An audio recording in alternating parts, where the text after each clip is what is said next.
আসসালামু আলাইকুম এভরিওয়ান, প্রিয় এইচএসসি শিক্ষার্থীরা, ওয়েলকাম টু এইচএসসি ড্রিমার্স। আজকে তোমাদের সামনে নিয়ে আসলাম রসায়ন প্রথম পত্রের দ্বিতীয় অধ্যায় গুণগত রসায়ন অর্থাৎ কোয়ালিটেটিভ কেমিস্ট্রি এর একটি গুরুত্বপূর্ণ টপিক কোয়ান্টাম সংখ্যা অর্থাৎ কোয়ান্টাম নাম্বার নিয়ে। তো এই কোয়ান্টাম সংখ্যা তোমাদের এই এইচএসসি লেভেলে বিভিন্ন পরীক্ষার জন্য খুবই গুরুত্বপূর্ণ।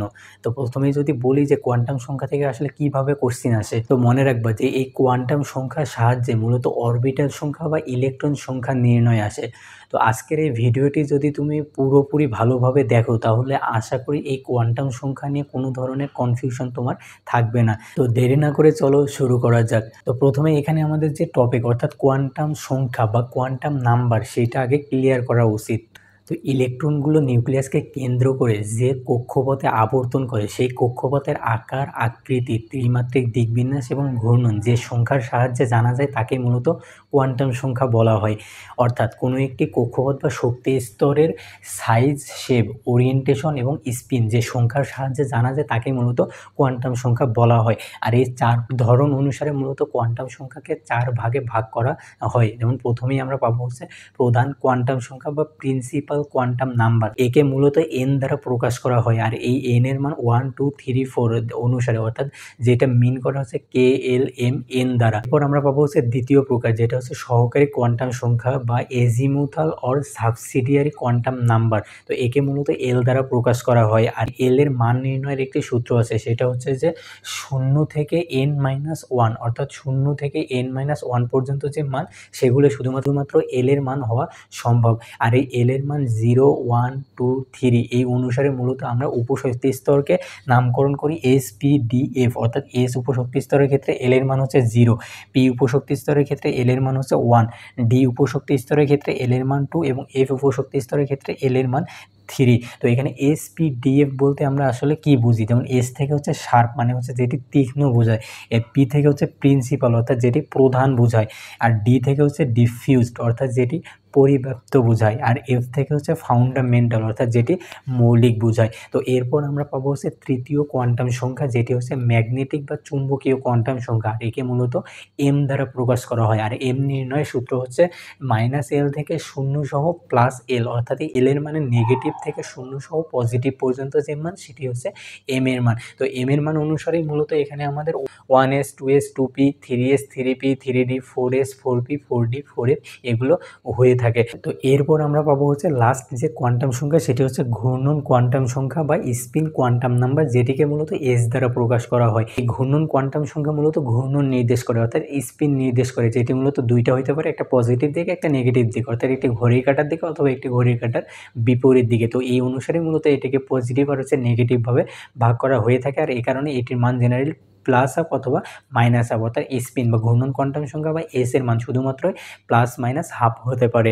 তো এই গেল টু কোয়ান্টাম সংখ্যার টাইপ। এরপর তো এখানে আরেকটা জিনিস না বললেই না, যেমন এখানে যদি বলি যে প্রধান কোয়ান্টাম সংখ্যা, যেটিকে মূলত জানলাম যে এন দ্বারা প্রকাশ করা হয়। আর এই এন এর মান মূলত 1, 2, 3, যেটি মূলত প্রথম কক্ষপথ, দ্বিতীয় কক্ষপথ, তৃতীয় কক্ষপথ এগুলো নির্দেশ করে, অর্থাৎ এখানে কক্ষপথের আকার নির্দেশ করে। এই কারণে আমরা বলতে পারি যে প্রধান কোয়ান্টাম সংখ্যা মূলত আকার নির্দেশ, অর্থাৎ যে কোয়ান্টাম সংখ্যা দ্বারা কোনো একটি পরমাণুর আকার নির্দেশ করা যায় তাকেই মূলত প্রধান কোয়ান্টাম সংখ্যা বলা হয়। তো এরপর আমরা পাবো হচ্ছে সহকারী কোয়ান্টাম সংখ্যা, যেটি মূলত এল দ্বারা প্রকাশ করা হয়। আর এল এর মান 0, 1, 2, 8 পর্যন্ত হইতে পারে, যেগুলো দ্বারা মূলত 1s, 2s, 2p, 3s, 3p এগুলো বোঝায়, অর্থাৎ উপশক্তি স্তর বোঝায়, যেটি দ্বারা মূলত একটি পরমাণু বা কক্ষপথের আকৃতি নির্দেশ করে। অর্থাৎ আমরা বলতে পারি যে এই সহকারী কোয়ান্টাম সংখ্যা বা অ্যাজিমিউথাল কোয়ান্টাম নাম্বার দ্বারা মূলত একটি পরমাণু বা কক্ষপথের আকৃতি প্রকাশ পায়। তো এরপর আমরা যেটা দেখবো সেটা হচ্ছে যে ম্যাগনেটিক কোয়ান্টাম সংখ্যা, যেটিকে এম দ্বারা প্রকাশ করা হয়, আর হচ্ছে সেল থেকে 0 সহ +L। তো এই এম এর মানটাই মূলত আলটিমেটলি অরবিটাল সংখ্যা, যেটি মূলত ত্রিমাত্রিক দিক বিন্যাস বোঝায়। আর এই অরবিটাল সংখ্যা, আর আমরা জানি যে এই অরবিটাল একটি অরবিটালে দুইটা করে ইলেকট্রন থাকতে পারে, অর্থাৎ অরবিটাল সংখ্যা দ্বিগুণ সংখ্যক মূলত ইলেকট্রন থাকে। তার মানে ইলেকট্রন সংখ্যা নির্ণয়ের জন্য আমাদের মূলত এই এম এর মানটা দরকার। আর এরপর যেটি রয়েছে সেটি হচ্ছে ঘূর্ণন কোয়ান্টাম সংখ্যা বা স্পিন কোয়ান্টাম নাম্বার, সেটি মূলত যে একটি অরবিটালে যে দুইটি ইলেকট্রন থাকতে পারে সেই দুইটি ইলেকট্রন মূলত বিপরীতমুখী। তো এই যে বিপরীতমুখী বা যে ঘূর্ণনটা রয়েছে একটা পজিটিভ দিকে বা ঘড়ির কাঁটার দিকে, আর একটা হচ্ছে নেগেটিভ দিকে বা ঘড়ির কাঁটার বিপরীত দিকে। তো এটাই মূলত ঘূর্ণন কোয়ান্টাম সংখ্যা বা স্পিন কোয়ান্টাম কোয়ান্টাম নাম্বার বা এস দ্বারা প্রকাশ পায়। এরপর আমরা দেখব যে এই কোয়ান্টাম সংখ্যার সাহায্যে আসলে কীভাবে অরবিটাল সংখ্যা বা ইলেকট্রন সংখ্যা নির্ণয় করে। এখানে আমরা এন এর মান অনুসারে দেখব, যেমন এন এর মান যদি 1 হয় তখন এল এর মান 0। যেহেতু আমরা জানি যে এল এর মান n 0 থেকে n-1, দ্যাটস মিন এল এর মান 0, আর এল এর মান যদি 0 হয় শুধুমাত্র 1s সম্ভব। আর এই 1s এর ক্ষেত্রে অর্থাৎ এক্ষেত্রেও মূলত m এর মান 0, আর m এর মান হচ্ছে অরবিটাল সংখ্যা নির্দেশ করে। দ্যাটস মিন এখানে একটি অরবিটাল, আর একটি অরবিটালে কয়টি ইলেকট্রন থাকতে পারে? 2টি ইলেকট্রন থাকতে পারে, অর্থাৎ এখানে 2টি, অর্থাৎ ইলেকট্রন সম্ভব। দ্যাটস মিন 1s2, এই কারণে এখানে ইলেকট্রন সংখ্যা হচ্ছে 2টি এবং অরবিটাল সংখ্যা 1টি।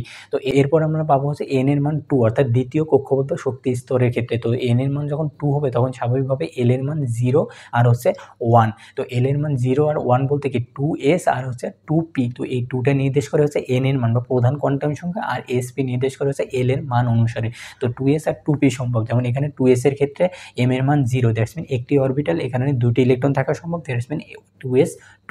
তো এরপর আমরা পাবো হচ্ছে 2p এর ক্ষেত্রে। তো 2p এর ক্ষেত্রে এল এর মান হচ্ছে 1, আর এল এর মান 1 হলে m এর মান -1, 0 আর হচ্ছে +1, আর 3টা অরবিটাল, আর প্রত্যেক অরবিটালে যেহেতু 2টা করে ইলেকট্রন থাকা সম্ভব, এই কারণে 3টে অরবিটালে 6টি ইলেকট্রন থাকতে পারে, দ্যাটস মিন 2p6। তো এখানে টোটালি যদি আমরা ইলেকট্রন দেখি তাহলে 2টা আর হচ্ছে 6টা, অর্থাৎ টোটালি 8টি ইলেকট্রন। তো এরপর আমরা পাবো হচ্ছে n এর মান 3, অর্থাৎ যদি n এর মান 3 হয় তাহলে এল এর মান 0, 1 আর হচ্ছে 2 সম্ভব, অর্থাৎ 3s, 3p আর হচ্ছে 3d সম্ভব। তো এখানে প্রথমে যদি আমরা 3s এর ক্ষেত্রে দেখি, যেমন 3s এর ক্ষেত্রে এল এর মান 0 আর হচ্ছে m এর মানও 0। তো m এর মান 0 মানে কি একটি অরবিটাল, দ্যাটস মিন 2টা ইলেকট্রন, অর্থাৎ 3s2, দ্যাটস মিন 2টা ইলেকট্রন। তো এরপর আছে 3p, অর্থাৎ এখানে p এর ক্ষেত্রে m এর মান যেহেতু 3টা, দ্যাটস মিন 3টা অরবিটাল সম্ভব, আর 3টা অরবিটালে 6টি ইলেকট্রন সম্ভব, এই কারণে 3p6। তো এরপর পাবো আমরা 3d। তো 3d এর ক্ষেত্রে এল এর মান হচ্ছে 2, আর এল এর মান যখন 2 হয় তখন m এর মান হচ্ছে -2, -1, 0, +1, +2, অর্থাৎ এখানে আমরা m এর মান পাবো হচ্ছে 5টা, দ্যাটস মিন এখানে অরবিটাল সংখ্যা হচ্ছে 5টি, আর অরবিটাল সংখ্যা 5টি হলে স্বাভাবিকভাবে ইলেকট্রন সংখ্যা হচ্ছে 10টি। তো এই কারণে মূলত 3d10, অর্থাৎ এখানে 10টি ইলেকট্রন রয়েছে এবং 5টি অরবিটাল রয়েছে। তো এখানে আমরা যদি টোটাল ইলেকট্রন সংখ্যা হিসাব করি তাহলে দেখা যায় 2, 6, 10, অর্থাৎ টোটাল 18টি ইলেকট্রন। আর যদি এখানে অরবিটাল সংখ্যা হিসাব করি তাহলে দেখা যায় 1, 3 আর হচ্ছে 5, অর্থাৎ এখানে 9টি অরবিটাল সংখ্যা রয়েছে। তো এভাবেই মূলত কোয়ান্টাম সংখ্যার সাহায্যে টোটাল অরবিটাল সংখ্যা এবং টোটাল ইলেকট্রন সংখ্যা নির্ণয় করা হয়ে থাকে। তো এই তৃতীয় কক্ষপথের অনুরূপভাবেই আমরা চতুর্থ কক্ষপথ বা n এর মান 4 যখন হবে তখন আমরা টোটাল অরবিটাল সংখ্যা বা ইলেকট্রন সংখ্যা নির্ণয় করতে পারবো। তো যদি তোমরা এই 3 ক্ষেত্রে বুঝে থাকো তাহলে আশা করি n = 4 এর ক্ষেত্রে ইজিলি নির্ণয় করতে পারবা। তো n এর ক্ষেত্রে বা 4th এর ক্ষেত্রেও মূলত সেম আসবে, যেটা তোমাদের হোমওয়ার্ক দেওয়া হলো। তো এই হোমওয়ার্কটি করে অবশ্যই কমেন্টে এটার অ্যান্সারটা জানাবা। তো আশা করি এই কোয়ান্টাম সংখ্যা নিয়ে আর কারো কোনো ধরনের কনফিউশন বা কোনো প্রবলেম থাকবে না। তো এই কোয়ান্টাম সংখ্যা তোমাদের পরীক্ষার জন্য খুবই গুরুত্বপূর্ণ। অবশ্যই পরীক্ষার আগে এই কোয়ান্টাম সংখ্যা ভালোভাবে দেখে যাবা। তো আজকে এই পর্যন্ত, দেখা হবে নেক্সট কোনো ভিডিওতে ইনশাআল্লাহ। সে পর্যন্ত সবাই সুস্থ থেকো, ভালো থেকো। আল্লাহ হাফিজ। আসসালামু আলাইকুম।